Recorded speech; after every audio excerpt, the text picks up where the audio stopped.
Hello there, very good evening and welcome to the news at 6 here on Rajya Sabha TV. I'm Tracy Shilshi and in the next 30 minutes I'll be beginning with the day's top developing stories, starting with the headlines.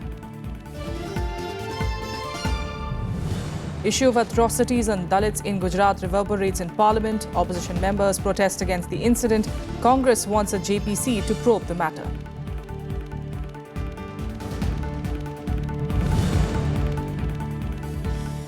BJP sacks its Uttar Pradesh Vice President over his derogatory remarks against BSP Chief Mayawati.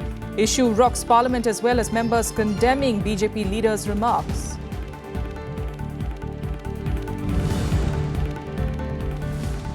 Curfew remains in force across all 10 districts of Kashmir Valley. Army chief to visit the valley to take stock of the situation.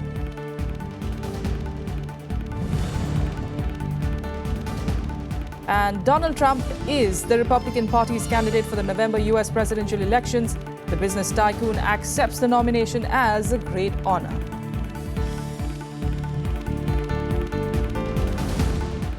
The top story this evening, the issue of atrocities on 4 Dalit men in Gujarat's Una district resonated in Lok Sabha today.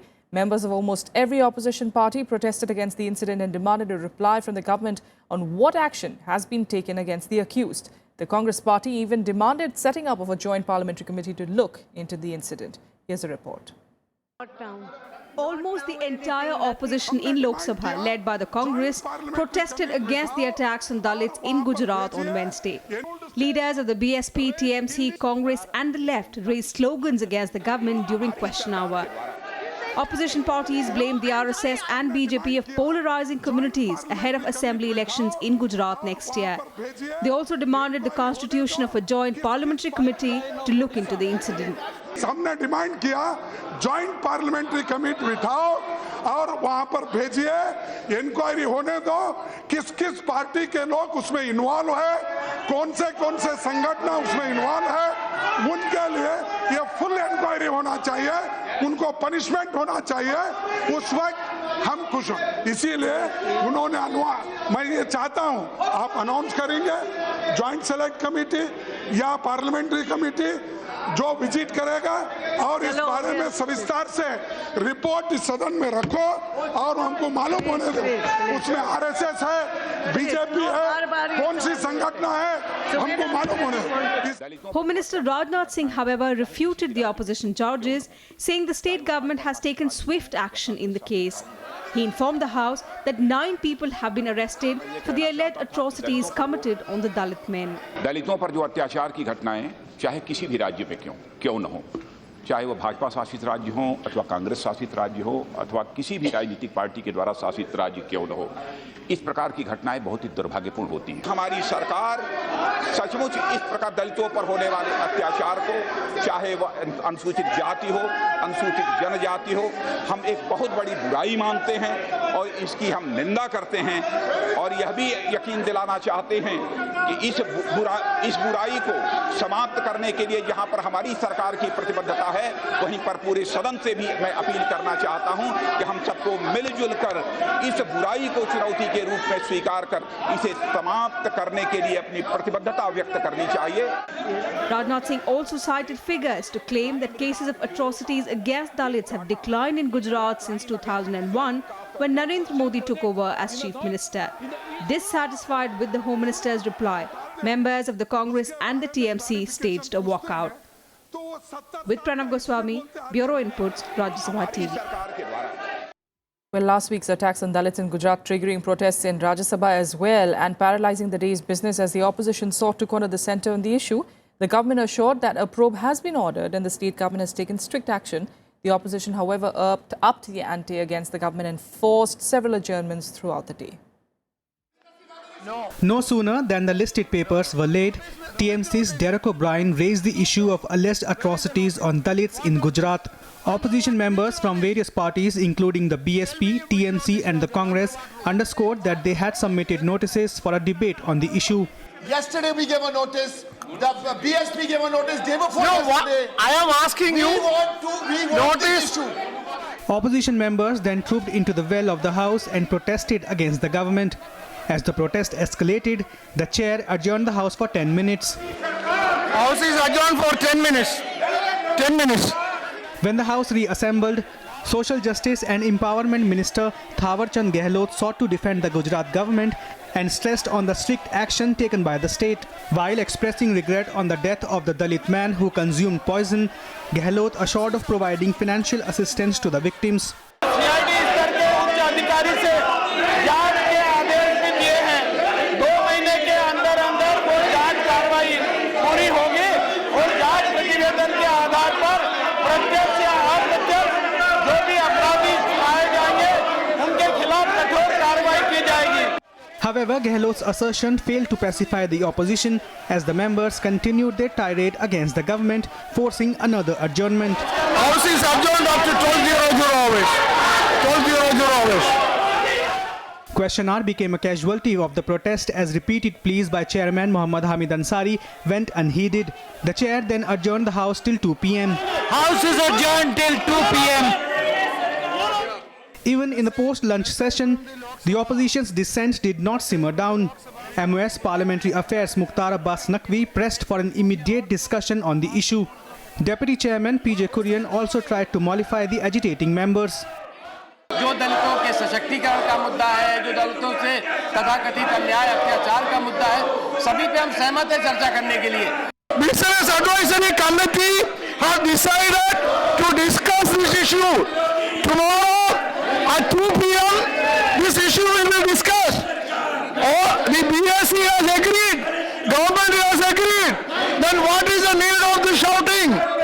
House is for discussion, House is not for shouting. However, the opposition parties continued to raise the pitch against the government. A vigilante group had on July 11th stripped down and thrashed some Dalit youths in Una town of Gir Somnath district in Gujarat for allegedly skinning a dead cow, triggering protests across the state. A policeman has since been killed and a Dalit man has committed suicide. Kriti Mishra's report for Rajya Sabha TV. In other developments, the BJP has sacked its Uttar Pradesh Vice President Dayashankar Singh after his outrageous remarks on rival political leader Mayawati.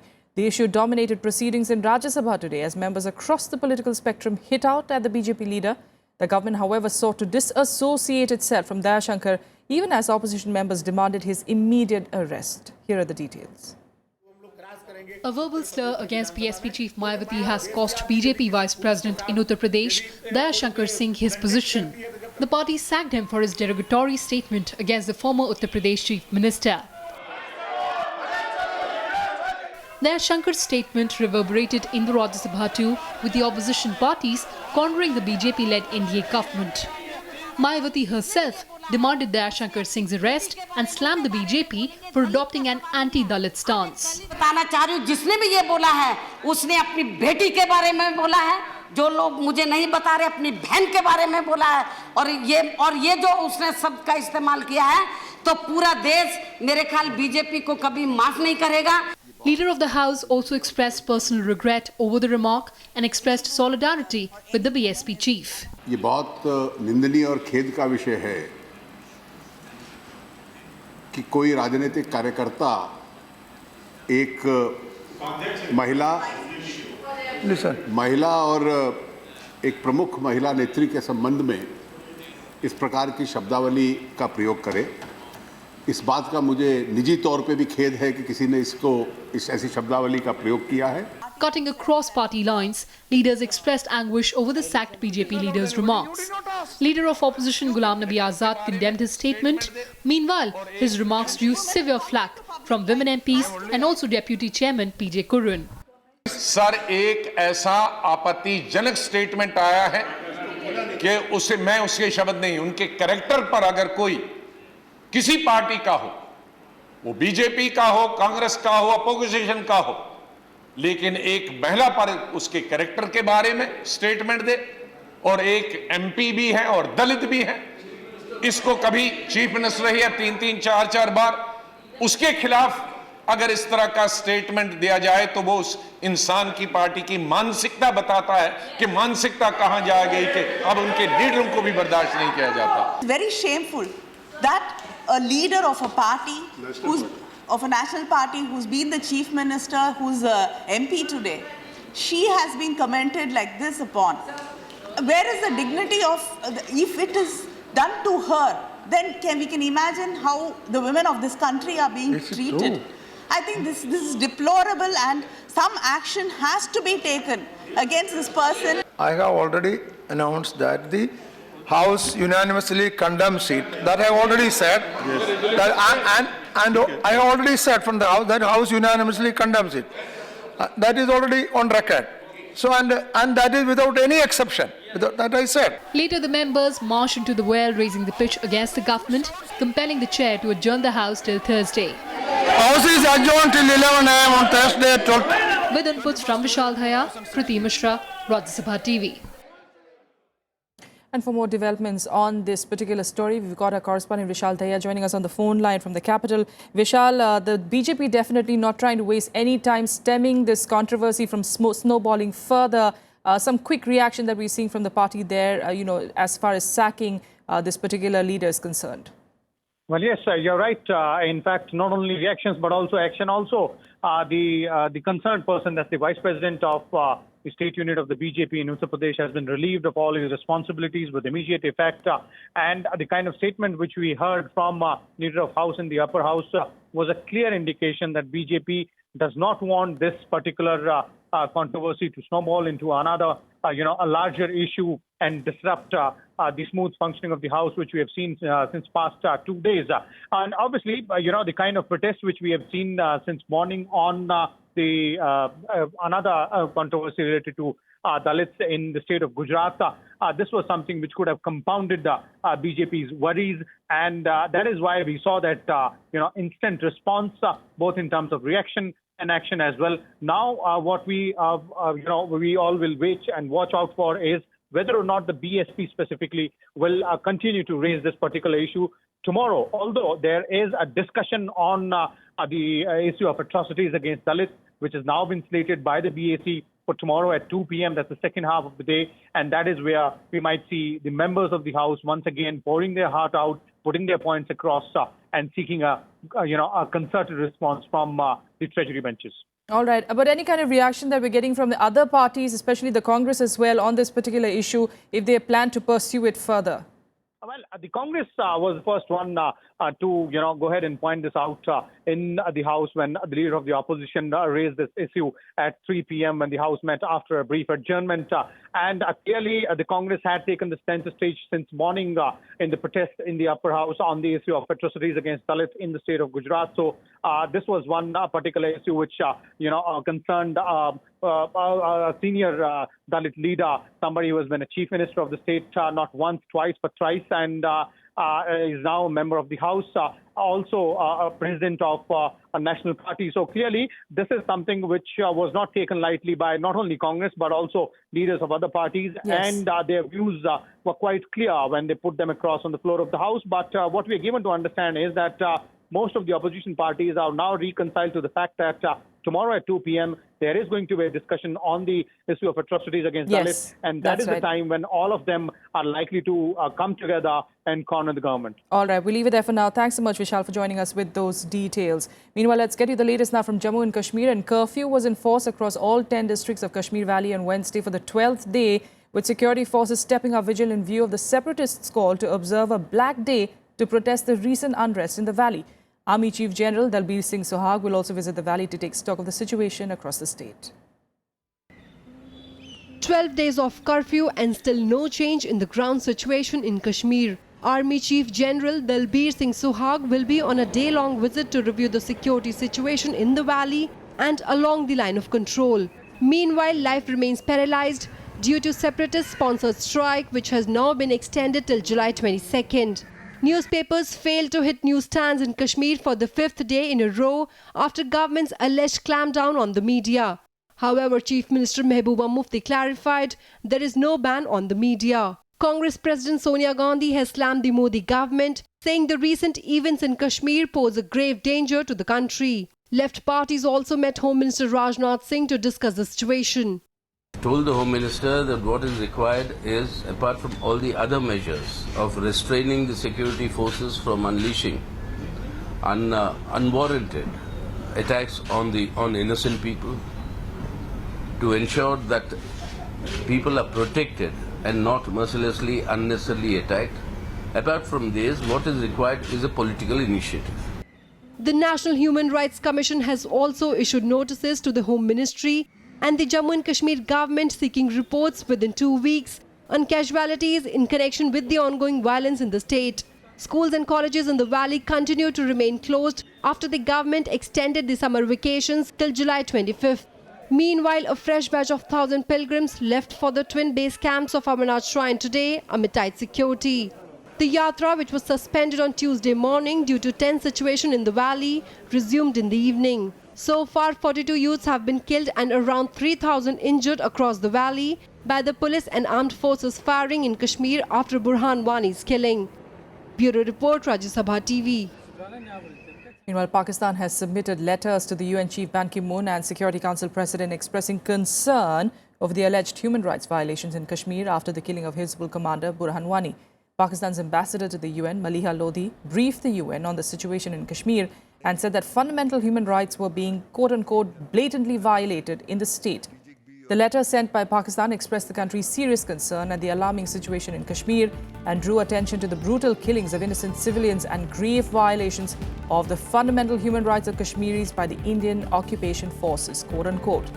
Lodhi also raised the killing of Burhan Wani in her meetings with UN officials and called his death an assassination of a Kashmiri youth leader. In other news, the Supreme Court declined any interim relief to the 9 disqualified Uttarakhand MLAs on Wednesday. The MLAs sought a stay on disqualification and permission to take part in the Assembly session that starts from the 21st of July in Dehradun. A 2-judge bench observed that while the notice will remain alive, it will be subject to the final outcome of its judgment on the petition filed by the MLAs. The bench also advanced the hearing of the appeal filed by the rebel MLAs to the 28th of July. And now let's take you through more national news updates in Nationwide. The External Affairs Minister today said that the government is engaged with China to iron out differences over NSG while expressing hope that issues will be resolved. Sushma Swaraj clarified that India will not sign the Nuclear Non-Proliferation Treaty. She also dismissed statements made by NCP leader Supriya Sule that the NSG membership denial was a huge diplomatic snub as it came after Prime Minister Narendra Modi's visit to Mexico and Switzerland.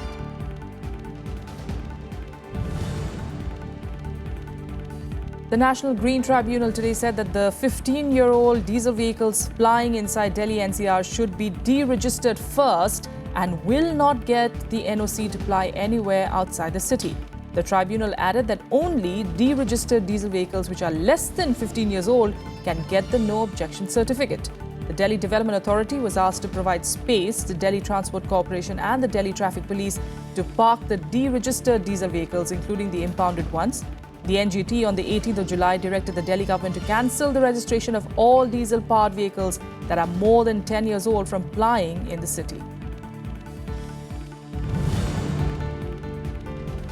The Madras High Court today declined to direct Tamil Nadu Governor K. Rosaiah to consider the premature release of Nalini Sriharan. But it said that the State Home Secretary could consider her early release subject to the outcome of the Supreme Court judgment on the matter. The court said that it cannot direct the state government to consider the plea by the petitioner as the investigation is under the CBI.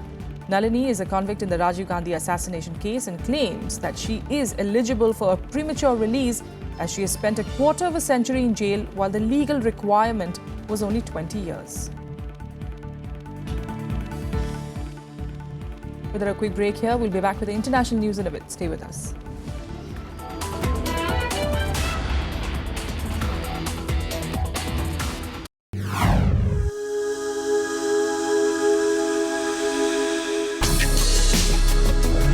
Tales that inspire. Stories of social change. A salute to diversity. Promoting public discourse. Events that motivate. Inspiring the innovative spirit. Watch Rajya Sabha television documentaries. Mondays, Tuesdays and Wednesdays at 10:30 p.m.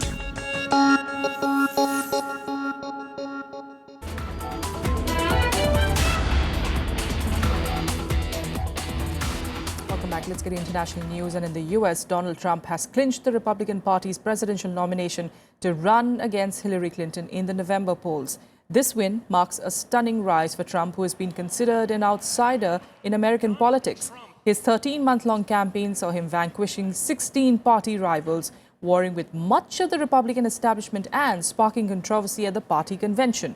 Trump was declared the party's nominee at the Republican National Convention after his son, Donald J. Trump Jr., cast the vote of elected delegates from his home state of New York, giving him the requisite 1,237 votes required to cross the halfway mark. The chair announces that Donald J. Trump, having received a majority of these votes entitled to be cast at the convention, has been selected as the Republican Party nominee for President of the United States. Mr. Speaker, it is my distinct honor and great pleasure to nominate Donald J. Trump for the office of President of the United States of America.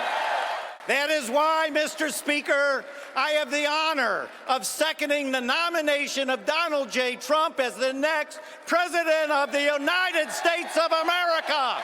And it is my honor to be able to throw Donald Trump over the top in the delegate count tonight with 89 delegates and another 6 for John Kasich. Congratulations, Dad. We love you. The 70-year-old real estate tycoon joined politics only a year ago, storming the Republican Party by defeating primary opponents, including experienced and well-funded candidates such as John Kasich and Jeb Bush. Trump welcomed Republican nomination as a great honor and vowed to work hard. He exuded confidence, of course, as he could win the presidency, is what he claimed. If elected, he would be the first successful businessman without any political experience to become the President of the United States.